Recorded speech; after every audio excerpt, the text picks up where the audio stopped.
A continuación, Quito TV.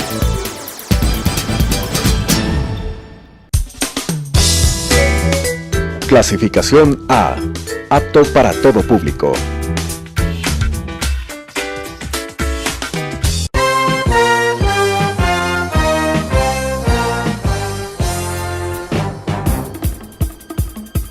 Un tiempo con las noticias desde la capital. Un tiempo con las noticias de la capital. Quito TV. Un tiempo de noticias en Telesucesos, Canal 29.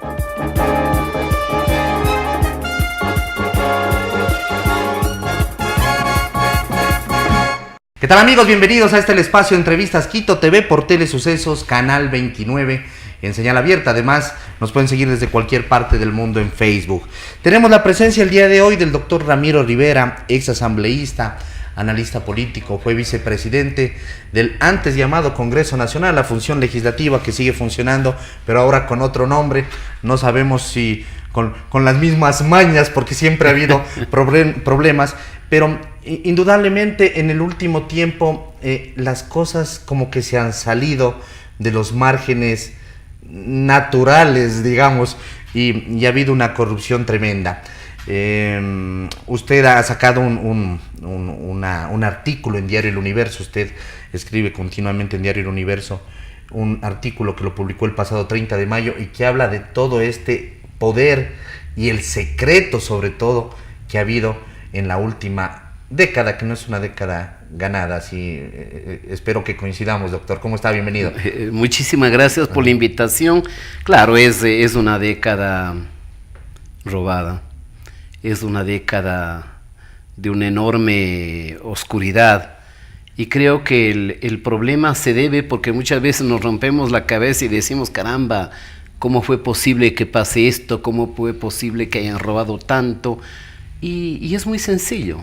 Los 10 años que vivió el Ecuador no fueron 10 años de democracia, fueron 10 años de un régimen absolutista. No se olvide usted, arquitecto, que en algún momento el presidente Correa dijo con una especie de orgullo medieval, ¿no? Una desfachatez. Exactamente, dijo que como él era el presidente y jefe del Estado, entonces él era el jefe de todos los poderes del Estado.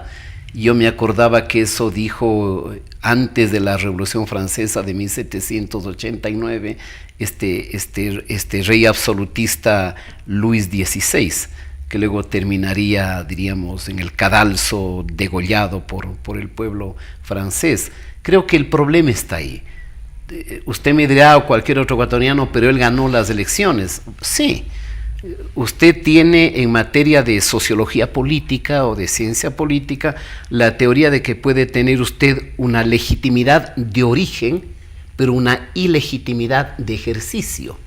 Bueno, legitimidad de origen la tuvo también Hitler, la digamos, tuvo en el también 2007, Mussolini. cuando ganó la primera elección, fue una elección democrática, un outsider, pero claro, pero indudablemente exactamente, entró y ganó. Pero desde el comienzo del ejercicio de la presidencia de Rafael Correa rompió la Constitución, porque Ecuador tenía una democracia instituida, un poder derivado que se llama en términos constitucionales. Acuérdese usted que utilizó al Tribunal Supremo Electoral para que destituya 57 diputados, cosa inédita en el mundo democrático, para convocar una famosa asamblea constituyente con este cuento de la refundación, que lo mismo hizo Chávez, Maduro, el señor Evo Morales en Bolivia y otros dictadores. Entonces lo que vivimos es la consecuencia. ¿Se pusieron los cimientos para este poder absolutista? Correcto. Una constitución se supone que es un pacto o un acuerdo social de los constituyentes para convivir en democracia. Es lo que se denomina el pacto social. Y en consecuencia usted tiene que hacer una constitución para todos y para el futuro. En el caso de Correa, los constituyentes de Montecristi hicieron un traje a la medida de Rafael Correa, es decir, dándole superpoderes. Pero no solamente eso, dijeron hay que mutilar las facultades de la Procuraduría, entonces la Procuraduría no emite exámenes previos a los contratos. Hay que castrarle a la Contraloría, hay que eliminar los pronunciamientos de la Contraloría o la vigilancia previa, hay que darle superpoderes al presidente. Le dieron tanto poder que le dieron un poder que estaba antes reservado solo a los reyes en las monarquías medievales, que es la facultad de disolver la asamblea. Con eso se dio Chávez para Venezuela, se dio Correa para el Ecuador. Se creó este Consejo de Participación y Control Social que reemplazó a la Comisión de Anticorrupción que había, ¿no? Correcto. Ajá, pero se le dio también unos poderes supremos, pero él era el que nombraba, el que decidía todo. Ajá. Y entonces por el Consejo de Participación Ciudadana pasaban, diríamos, los peones de Rafael I, ¿no es cierto? Los serviciales, los que solamente obedecían sus órdenes. Y todos los ecuatorianos sabemos que con Rafael Correa no se movía la hoja de una planta, menos de un árbol, sin su aquiescencia, sin su expresa disposición. Eso significa que todos los problemas que están saliendo de corrupción, todos los indicios que existen, indudablemente él debe de haberlos conocido. Pero sin duda. Yo no creo que sea exagerar al decir que en el año 2007 accedió al gobierno no un equipo de ciudadanos, sino un grupo de maleantes, un grupo de malhechores. Pero claro, usted vea, dígame algún caso en la historia desde 1830, donde prácticamente todo el gabinete ha sido sindicado, encausado, unos tan prófugos, otros escondidos y otros procesados y otros sentenciados.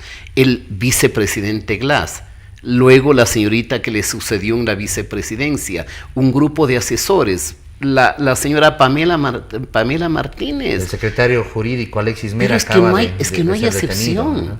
Es que si usted me dice es que este fulano de tal parece que es honrado, investíguenlo al aparentemente honrado y va a encontrar porquerías adentro de la gestión que hizo. Entonces fue un poder absoluto, fue un poder lleno de la más absoluta discrecionalidad, donde no se sabía nada, donde los medios de comunicación eran perseguidos, los comunicadores auditados y fiscalizados. Es decir, usted tenía un Estado que debía haber sido protector de los derechos de los ciudadanos, más bien los ciudadanos eran espiados, eran perseguidos, eran auditados, eran extorsionados.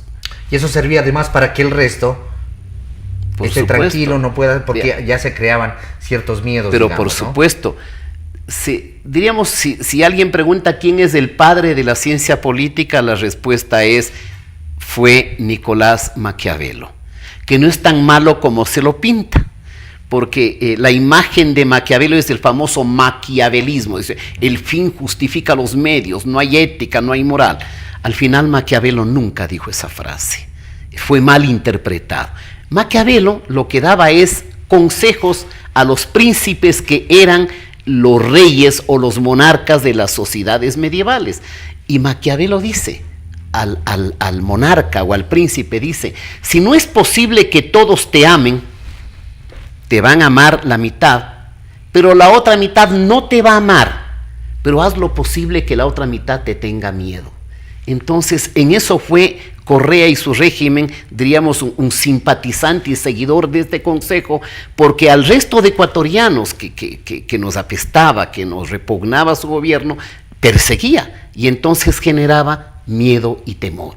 Y muchos tenían que guardar silencio para no ser perseguidos injustamente. Fíjese usted que el doctor Julio César Trujillo y los miembros de la Comisión Anticorrupción fueron enjuiciados, fueron casi sentenciados. ¿Y quién era el que lo acusaba? El Polid, el Contralor, que era parte de la banda de bandidos. Y todas las denuncias de corrupción nunca salieron de los órganos de control del Estado, no salió de la Asamblea, cuya primigenia vocación es controlar el poder político. Indudablemente. No salió de la Procuraduría, de la Fiscalía, de ningún órgano de control. Salió de periodistas independientes, como el señor Villavicencio, por ejemplo, como Cristian Zurita y otros ciudadanos. Debidamente documentados. Claro, además, que han tenido sí, que escarbar frente a la complicidad de los órganos de control. Mire, el último escándalo, el último que no será el último. Arroz verde. La receta Arroz Verde 502. Es posible por la investigación de periodistas independientes, no de los órganos de control. Y ya por fin, ya está saliendo, ¿no? Yo creo que a ningún ecuatoriano se le puede ocurrir que el señor Correa no robó 20 centavos. Oiga, él fue el jefe, el número 1 de esta banda. Y el señor Glass, la señora Pamela Martínez, el señor Alex Bravo y otros más, estoy seguro o presumo que fueron los tesoreros del número 1. Eso es evidente. Es como cuando se dice atendido por su gerente propietario, ¿no? En las cuñas que sabíamos escuchar antes. El gerente propietario del estado de propaganda y del estado de corrupción, sin la más remota duda, es Rafael Vicente Correa Delgado. ¿Cuál es la situación actual? ¿Sigue un aparataje correísta todavía montado en muchas instituciones de control? ¿Qué se está haciendo? ¿Qué perspectivas usted ve con la nueva fiscal Diana Salazar? Bueno, yo tengo mucha esperanza, como muchos ecuatorianos, en esta joven fiscal. Y nos queda agarrarnos de los últimos resquicios de esperanza, ¿no? Porque en el Ecuador ha sucedido una suerte de que los valores se extraviaron, de que los valores éticos o de la moral pública se secuestró. Y entonces tenemos que esperar y aspirar y confiar en ella. Bueno, esta prisión preventiva al secretario jurídico, Alexis Mera. yo diría al diabólico secretario jurídico, porque es el cerebro de la maldad, se debe a la fiscal y al apoyo obviamente también de jueces. Y no se olvide usted una frase, arquitecto, que lo decía Lenín Moreno. Lenín Moreno al comienzo de su gobierno dijo que 4 años de un gobierno serían insuficientes para descubrir la enorme cantidad de corrupción y de abuso del poder en que había incurrido el régimen de Rafael Correa Delgado. De tal manera que esto que nos tiene en el extremo de la repugnancia, del asco y de la repulsión, todavía es juego de niños frente a lo que habrá que descubrir en el futuro. Por ejemplo, millonarias comisiones de los préstamos de miles y miles de millones de dólares de los chinos.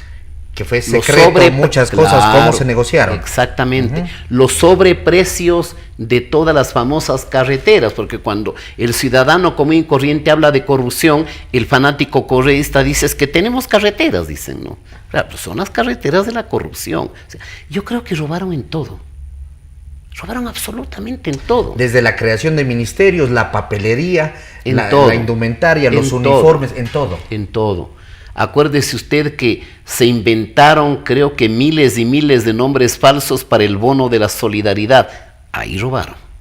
Cuando Colombia indemnizó a los pobladores y agricultores amazónicos por esto del glifosato, ahí robaron.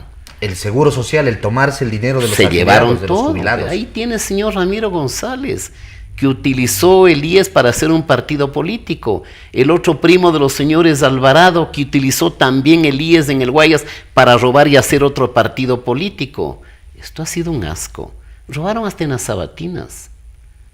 Yo en algún escrito que el Universo me dio la oportunidad de difundirlo frente al hacker, yo decía que con el hacker Assange no es cierto que se gastaron solo 6 millones. O sea, los 6 millones están registrados en el presupuesto de la Cancillería ecuatoriana, pero con Assange, el silencio, el gasto, el despilfarro, el robo, supera los 40 millones de dólares, lo supera. Y claro, hay que seguir escarbando. En las sabatinas, algún momento una señora me comentaba que sufría cada semana y le dije, ¿y por qué sufre cada semana? Porque tengo que comprar facturas falsas para las sabatinas. Si el Contralor General del Estado, que veo que está actuando bien y que merece el reconocimiento a los ecuatorianos, ¿por qué no empiece a escarbar todas las sabatinas? Va a encontrarse con sorpresas de facturas falsas de cada semana, no de 10,000 ni 50,000, 100 a 150,000 dólares por semana. Y si es que caen, seguramente serán los peces pequeños. Los peces pequeños y los peces gordos dicen que se trata de una persecución política. Lo cierto es que fuimos asaltados sin misericordia. ¿En algún momento de la historia existe un paralelismo con esto que ha pasado en esa magnitud, el nivel de corrupción? No lo veo. Digamos, hablemos de gobernantes. Velasco Ibarra. Oiga, Velasco muere en la pobreza. Su propia doña Corina muere porque cae de un bus, no tenía para el transporte público. Algún momento en una reunión de parlamentarios en Argentina conversaba con un legislador argentino y me decía, mire este anillo, me enseñaba. Digo, sí, dice, este es del presidente José María Velasco Ibarra, que es padrino de mi patrimonio. No tuvo para darle un regalo, sino su anillo que le regaló a este argentino. O sea, usted tiene un ejemplo de pulcritud. Hasta las dictaduras militares. Yo no escucho, por ejemplo, que el general Guillermo Rodríguez Lara haya hecho barbaridades. Fue dictador, pero fue mucho más tolerante que Correa. Y sigue teniendo el patrimonio que tenía antes de acceder al poder de la dictadura. Yo creo que en la historia, desde 1830 hasta ahora, no hay ejemplo que se acerque ni siquiera a distancia frente a la magnitud del abuso del poder y de la corrupción auspiciada, patrocinada, organizada y planificada desde la cúspide del poder. Esto fue parte de una franquicia que fue Cuba seguramente, o es Cuba, es Venezuela actualmente. Bolivia incluso no parece tan franquicia porque al fin y al cabo sabemos que tienen reservas fuertes en el tema de dinero y de oro, ¿no? Así es. Pero ¿qué pasó? Ecuador fue parte de una franquicia. Pero evoquemos algo a propósito de su pregunta, arquitecto López. Antes, cuando uno era joven, veía a Bolivia por debajo del hombro. O sea, Bolivia para nosotros era, diríamos, lo más atrasado, lo más deprimido de Sudamérica. Oiga, ahora fíjese, a Bolivia tiene que verle usted alzando la mirada, porque a pesar de ser un régimen abusivo también, autoritario, porque el señor Evo quiere quedarse hasta las calendas griegas como presidente, Bolivia tiene una economía que funciona y tiene crecimiento económico. Si la situación de Bolivia en estabilidad, en déficit fiscal, en sostenibilidad de la economía es mucho mejor que la ecuatoriana. Y obviamente en respuesta a su inquietud, Correa no, sino compró la franquicia chavista, ¿no? Legitimada en el famoso foro de Sao Paulo, donde el cerebro gris fue Fidel Castro y luego su hermano Raúl Castro, para diseñar cómo acceder a un gobierno, cómo utilizar el poder económico y los medios de comunicación, imponer un estado de propaganda y establecer un gobierno que debería perdurar toda la vida. Me parece que una de las explicaciones del porqué de la gigantesca corrupción de Correa fue porque él creía que iba a morir en el poder, que el poder iba a ser a perpetuidad. Oiga, y no hay delito que no salga, pues. ¿Qué pasó en el camino? Él ya no podía, ya no tuvo la oportunidad de reelegirse inmediatamente. Acuérdese y nombró usted a su delfín, digamos, si lo podíamos llamar así, el presidente Lenín Moreno. Claro, y yo creo que Correa estaba seguro de que Lenín Moreno iba a ser un muchacho de mandados.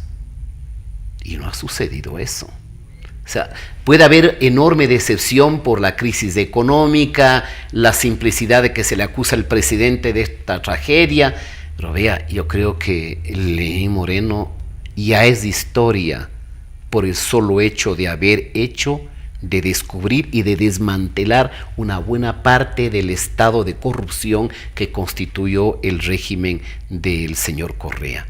Eso justifica enormemente, ¿no? Y claro, habrá que esperar que pueda lograr cierta recuperación de la economía, lograr algunos acuerdos de políticas públicas que son tan indispensables, porque la tragedia del Ecuador es que vamos patinando en el mismo terreno.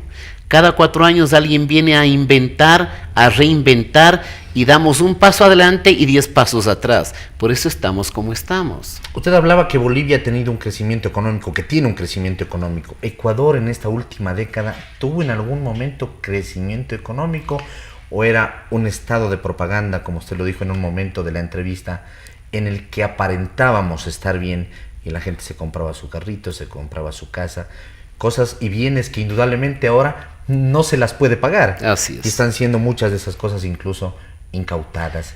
¿Fue un crecimiento aparente? Sí, yo creo que fue una ficción de auge económico, porque los primeros años Correa tiene tanto dinero, porque se traga todas las reservas que se habían dejado de algunos miles de millones. Se come las reservas del Banco Central. Vende hasta el oro, acuérdese usted, a una intermediaria financiera, Sach, creo, de los Estados Unidos. Luego empieza a endeudarse como loco. Y claro, al comienzo da la idea de una enorme prosperidad que no es sino un enorme derroche, porque es típico en el populismo. El populista es generoso, es bueno, pero con la plata ajena, con la plata del Estado, no con su propio dinero. Acuérdese usted que el propio presidente Correa, en la doble moral que exhibió en su vida, cuando le saca al banco de Pichincha una indemnización de cerca de $600,000, y un periodista le pregunta y dice, ¿qué va a hacer usted con esa plata? Y dice, yo haré con ese dinero lo que el pueblo ecuatoriano disponga. Lo primero que hizo es comprarse un ático en Bélgica, que es lo que no pedía el pueblo ecuatoriano. Entonces, claro, vivió del derroche, del dispendio. Los famosos gabinetes itinerantes movilizaba a 600 a 700 funcionarios de alto rango, y él mismo decía que una forma de reactivar la economía de los pueblos pequeños eran sus gabinetes itinerantes. Y luego vea las sabatinas del resentimiento, del discurso del odio social. Todo fue una gran fiesta, todo fue una gran orgía de corrupción. Es terrible esto, doctor. Sí, doloroso. Muy doloroso. Muy doloroso. Doctor, ha sido importante el contar con su presencia aquí. Usted fue concejal de Quito también y lo volveremos a invitar para hablar un poco de la ciudad. Este espacio se llama Quito TV y nos gustaría también conocer qué perspectivas usted ve dentro de esta nueva administración municipal. Se ha ido un alcalde que no deja buenos números, que no deja una buena imagen indudablemente. Ha existido en los dos o tres últimos meses sí una repavimentación de la ciudad como para levantar en algo la imagen, pero indudablemente viene una perspectiva de aquí para adelante que no sabemos qué va a pasar con la ciudad también. Bueno, hay que apostar a que el alcalde Yunda tenga éxito, ¿no? Yo creo que al menos como ciudadano chagra de Quito, yo deseo... Es de Cañar, ¿no? Yo doctor? Soy cañarejo, sí. Mi padre de Cuenca, Cañarejo, mi madre de así Riobamba. se dice, ¿no? Cañarejo.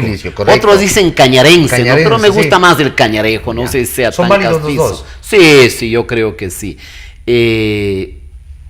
La ventaja que tiene el doctor Yunda es que sucede a un muy mal alcalde. Entonces, todo lo que viene es para ganar. La desventaja que tiene, por ejemplo, Cintia Viteri, que yo no dudo que será una gran alcaldesa, es que sucede a un extraordinario y buen alcalde. Vea, ahí está un ejemplo, arquitecto, de lo benéfico que es el círculo virtuoso. Usted en Guayaquil tiene más de 20 años de una misma política, de una continuidad en proyectos de mediano y largo plazo, una misma línea, un mismo esquema, sobre todo, más que un mismo partido, sobre todo una misma propuesta y modelo de crecimiento. Y hoy tiene una ciudad hermosa, que nos da positiva envidia, porque Guayaquil está una linda ciudad. Vea el ejemplo inverso, Quito, hasta que terminó la alcaldía de Roque Sevilla, antes Rodrigo Paz y el doctor Maguad, también tuvo un círculo virtuoso durante 12 años. Había una línea, un objetivo, había un camino trazado. Un camino, una hoja de ruta, un proyecto de largo plazo, donde no importa que sea Pedro, Juan o Pablo el que venga y desarrolle esas Parecido políticas. a lo que pasa en Chile, incluso también a nivel de gobierno. El ejemplo, ¿no?, de Chile, ¿no? Existe un lineamiento y han ido pasando en ese yo le decía, del tiempo. Sí, a propósito de su comentario, yo le decía a un amigo, Le decía, los chilenos tuvieron la sabiduría de aprender una lección durante 17 años de dictadura. Y a mí me temo que nosotros no hemos aprendido la lección luego de 10 años de dictadura.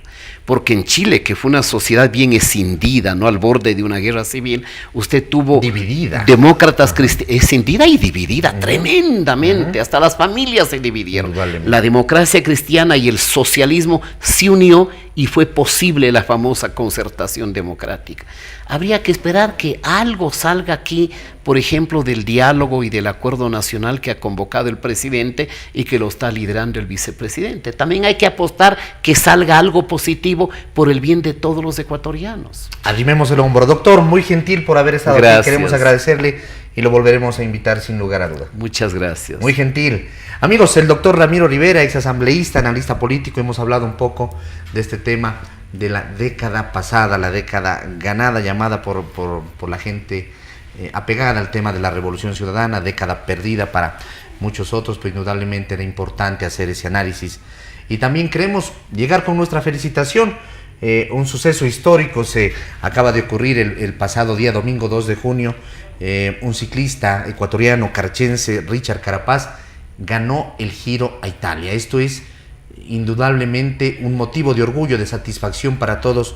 Yo como carchense, no sé si lo sienta más, pero indudablemente lo siento porque incluso tuve la oportunidad de estar en una de las etapas de este Giro, la etapa número 13, que fue entre Pinerolo y Monte Cerrú, una de las primeras de montaña, e incluso pude acceder y saludar con este destacado ciclista, quien humildemente se acercó y tomó una foto. Cuando le dije, espero verte en Verona, porque estuve en Verona, le dije, el día anterior estuve en Verona, espero verte dar la vuelta del campeón en Verona, me hizo un guiño de ojo que seguramente él tenía la fortaleza y la seguridad de que estaba preparado y se sentía con las fuerzas necesarias. Así que la felicitación, que esto sirva de orgullo, que sirva de empuje para en todas y cada una de las labores que realizamos a diario, desde nuestra trinchera, nos sirva precisamente ese ejemplo, ese orgullo, esa capacidad de que las cosas son posibles. Así es. Gracias, doctor. Muy amable, muchísimas gracias. Amigos, hasta la próxima, pasen bien, felicidades.